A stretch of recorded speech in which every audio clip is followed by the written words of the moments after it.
আসসালামু আলাইকুম। আমি আরিফুল ইসলাম আছি আপনাদের সাথে। আজকে আমরা পল্লী বিদ্যুৎ মিটারের আবেদনের পরে আমাদের যে আর্থিং রডের মেমো আপলোড করতে হয়, অথবা আর্থিং রডের মেমো আপলোড করে আমরা যে হাউস ওয়ারিং রিপোর্টটা জমা দেই, সেটা কিন্তু আমাদের নতুন ওয়েবসাইটের মাধ্যমে সম্পূর্ণ নতুন রূপে আপলোড করতে হয়। সেক্ষেত্রে সেই কাজটি আমরা কিভাবে করব, সম্পূর্ণ ভিডিওতে আমরা সেই বিষয় নিয়ে আলোচনা করব এবং দেখব। তার আগে ছোট্ট একটি রিকোয়েস্ট, আপনি যদি আমার চ্যানেলে নতুন হয়ে থাকেন তাহলে চ্যানেলটি অবশ্যই সাবস্ক্রাইব করুন, এবং যারা অলরেডি সাবস্ক্রাইব করেছেন তাদেরকে জানাচ্ছি অসংখ্য ধন্যবাদ। তো চলুন আমরা ভিডিওটি শুরু করি। আমরা যদি আর্থিং রডের মেমো আপলোড করে আমরা যদি হাউস ওয়ারিং রিপোর্ট জমা দিতে চাই, তাহলে সেক্ষেত্রে আমাদের সর্বপ্রথম যে কোনো একটি ব্রাউজার ইউজ করে এই কাজটি করার জন্য আমাদের যে কোনো একটি ব্রাউজার ইউজ করে আমাদের চলে আসতে হবে গুগলে এসে আমরা এই যে নতুন মিটার আবেদন করার যে নতুন ওয়েবসাইট, সেই ওয়েবসাইটে আমরা এখানে লগ ইন। আপনারা দেখতে পাচ্ছেন এই যে আবেদন লিঙ্ক, এই লিঙ্কে এসে আমরা আসলে আবেদনগুলো করি। এখানে এসেই আমরা হচ্ছে যে পল্লী মিটারের বাদবাকি যত কাজ আছে সেই কাজগুলো আমরা এখান থেকে করব। তো এখানে এসে আমরা এই যে লগ ইন অপশনটি দেখতে পাচ্ছি, এখানে এসে আমরা জাস্ট এখানে ক্লিক করে আমরা এখানে লগ ইন করবো। তো আমাদের লগ ইন করার জন্য আমরা প্রাথমিক আবেদনের সময় যে আইডি এবং পাসওয়ার্ড পেয়েছিলাম, সেই পাসওয়ার্ড এবং আইডি আমরা এখানে ব্যবহার করব। আপনারা সাথেই থাকুন এবং দেখতে থাকুন যে আসলে কিভাবে কাজটি করা হয় বা করা যায়। ওকে, আমরা আইডি এবং পাসওয়ার্ড বসিয়ে জাস্ট এই যে লগ ইন করুন এখানে ক্লিক করব।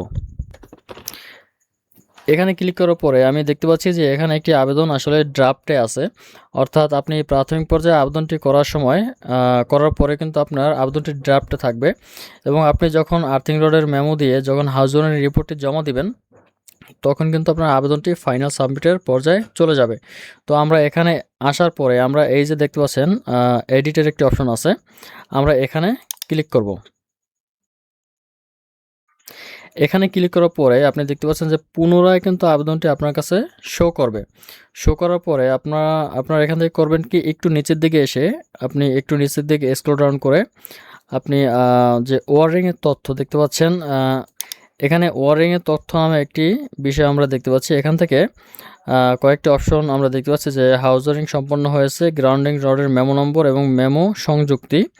এরপর হচ্ছে লোকেশনের মন্তব্য। জাস্ট আমরা পুরান ওয়েবসাইটে যেরকম কাজগুলো করতাম, জাস্ট এখানে ওই কাজগুলোই আমাদের করতে হবে। তো সেক্ষেত্রে আমরা যে হাউস ওয়ারিং সম্পন্ন হয়েছে এখান থেকে নির্বাচনে হ্যাঁ ক্লিক করব। এরপর হচ্ছে গ্রাউন্ডিং রডের মেমোর নম্বরটি আপনি এখানে দিয়ে দেবেন। এরপর হচ্ছে ফাইলটি এখানে অ্যাড করে দেবেন, এবং হচ্ছে আরও একটি বিষয় জেনে রাখবেন যে সর্বোচ্চ 300 কিলোবাইটের ফাইল আপলোড করা যাবে, অর্থাৎ আপনার যে আর্থিং রডের মেমোটি আছে সেই মেমোটি হচ্ছে 300 কিলোবাইটের বেশি আপনি সাইজ করে যদি আপনি আপলোড করেন, সেক্ষেত্রে আপনার এখানে আপলোড হবে না। অর্থাৎ আপনাকে এখানে 300 সর্বোচ্চ 300 কিলোবাইট এবং তার নিচে রেখে আপনি এখানে ফাইলটি আপলোড করে দেবেন। লোকেশনের মন্তব্য আপনি এখানে দিয়ে দেবেন। দেওয়ার পরে জাস্ট এখানে এসে টিকমার্কটি বসিয়ে জাস্ট এখানে আপনি সাবমিট বাটনে ক্লিক করে দেবেন। ওকে, আপনারা দেখতে পাচ্ছেন যে এখানে আমার কিন্তু হাউস ওয়ারিং যে রিপোর্ট আছে, ওয়ারিং তথ্য, আমার কিন্তু এখানে সম্পূর্ণ ওয়ারিং তথ্যগুলো কমপ্লিট হয়ে গেছে। আমি কিন্তু সব বসিয়ে দিছি।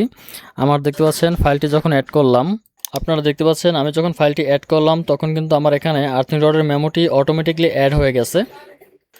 ওকে, আমার উপর নিচে হচ্ছে সব কাজ কমপ্লিট। আমি জাস্ট এখানে এখন টিকমার্কটি বসিয়ে সাবমিট বাটনে ক্লিক করব।